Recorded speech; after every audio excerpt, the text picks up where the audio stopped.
주식회사 F&B 사장 안의순이라고 합니다. 프랭크버거의 가장 큰 장점은 어떤 게 있나요? 맛과 가성비입니다. 엄선된 정육을 사용하기 때문에 품질 면에선 최고를 지향하는 상황이고요. 그리고 이제 그런 제품 퀄리티에 가성비까지 더해진다는 게 이제 저희 가장 큰 장점인 것 같습니다. 근데 그렇게 좋은 재료를 쓰는데 네. 그렇게 싸게 팔면 남나요? 나오니까 하죠. 프랭크버거 이제 창업하려면은 창업비용이 어느 정도 드나요? 10평에서 15평 기준으로 해서 일단 뭐 점포 비용을 제외하고 순수 창업 비용은 저희가 7천에서 한 1억 정도 소요가 됩니다. 프랭크버거 1호점은 언제 생긴 건가요? 네, 1호점은 목동에 저희가 2019년 11월경에 그때 저희가 오픈을 했습니다. 그리고 정상적으로 이제 이쪽에 프랜차이즈 사업을 시작하게 된 것은 2020년도 한 4월경 정도가 되고요. 직영점에서 한 5, 6개월 정도 시범 운영을 한 다음에 그런 다음에 저희가 이제 정상적인 가맹 사업을 시작하게 됐습니다. 어떻게 이렇게 빠른 속도로 일단은 가장 중요한 게 뭐 저희가 마케팅을 하고 하는 게 중요한 게 아니라 이제 소비자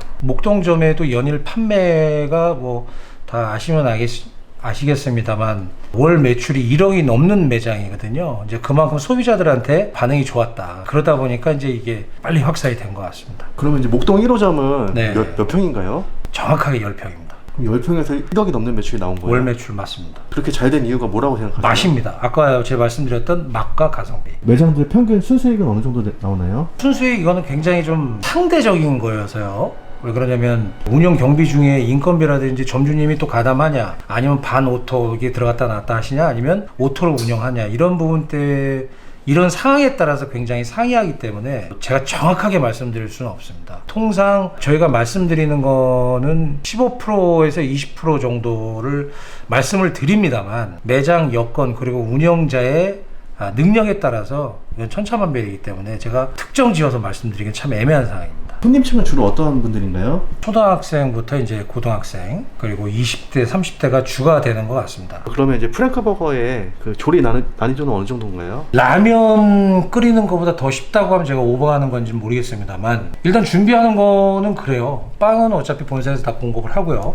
그리고 패티도 공급을 하고 그럼 이제 매장에서 준비해야 되는 사항은 토마토하고 이제 들어가는 이제 상추 그리고 양파 요 정도만 준비를 하고요. 조리는 패티만 구워서 사실 세팅된 그 야채하고 빵에다 올려주고 토핑만 해주면 되는 거니까 굉장히 쉽다고 봐야 됩니다. 어떤 사람이 이제 프랭크버거 창업했을 때 가장 잘 맞을까요? 오토보다는 본인이 직접 운영하시는 걸 추천드려요. 극단적인 표현에서는 생계형 창업이라고 말씀드립니다만 여유가 있어서 창업을 할 수도 있습니다만 사실 요즘에 인건비 굉장히 비싸잖아요. 그렇기 때문에 사실 뭐 점장을 써서 뭐 이렇게 운영을 하시는 것보다 직접 운영을 하시면서 인건비 세이브를 시켜가면서 한다 그러면 충분히 이쪽에 경제 가치를 좀 창출할 수 있는 부분이 있기 때문에 그쪽으로 저는 추천을 드립니다. 혹시 더 추가로 이제 좀 말씀해 주고 싶으신 게 있으세요? 이 사실 이제 일반 수제버거를 가맹 체인화하기가 굉장히 좀 어렵습니다. 아이템상.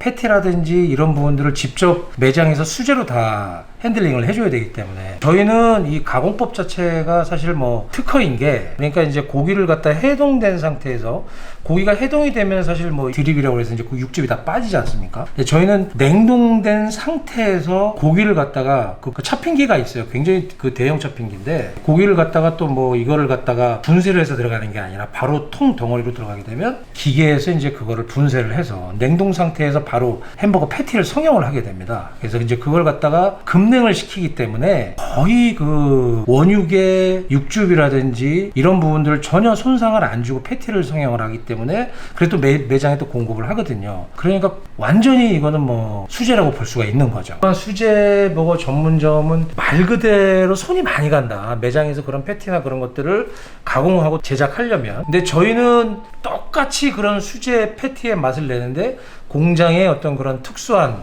가공 기법으로 인해서 그대로 공급을 해주기 때문에 이렇게 체인화가 될 수 있는 거고 저희만의 그게 사실 노하우고 경쟁력인 것 같습니다. 여기가 이제 롯데리아나 맥도날드나 이런 브랜드랑은 좀 많이 다른가요? 그런 브랜드하고는 차원이 틀리죠. 솔직하게 말씀드리자면 이런 말씀 드리면 좀 그런데 정말 예전엔 저도 젊었을 때는 롯데리아나 맥도날드를 많이 이용을 했었거든요. 그래서 저는 지금 그쪽 버거는 입에 대지 못하고 있습니다. 그럼 혹시 이제 프랭크버거는 배달이랑 그 테이크아웃 비율이 어느 정도 되나요?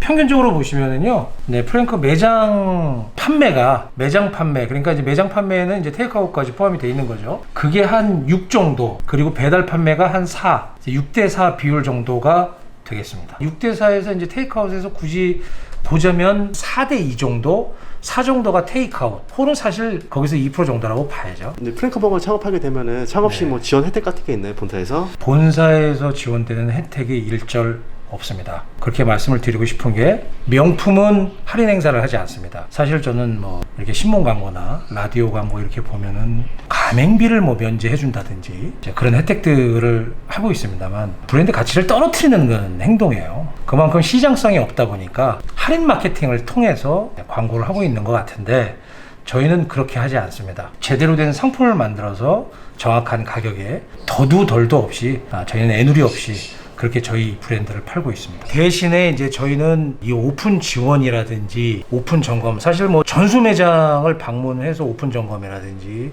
이런 부분들을 전부 다 제가 직접 관리하고 체크를 했습니다만 저희 뭐 임직원들이 체계적으로 오픈 감리에서부터 시스템적으로 관리하고 운영하고 있다. 이게 중요한 거 아닙니까? 뭐 창업할 때 뭐 500만 원, 1000만 원 그거 비용 아낀다고 해서 뭐 그런 관리가 미약하다라고 하면 그런 브랜드를 창업하는 게 바보죠, 바보. 할인받는 게 중요한 게 아닙니다. 뭐 우리가 잘 알지 않습니까? 평소에 입지 않는 옷 무슨 브랜드 1년 12달 계속 세일을 하지 않습니까? 안 팔리지 않습니까? 근데 우리가 입는 또 유명 브랜드 이런 거 있잖아요. 세일합니까? 안 하지 않습니까? 브랜드 가치는 소비자가 판단을 해주는 거라고 저는 생각을 하거든요.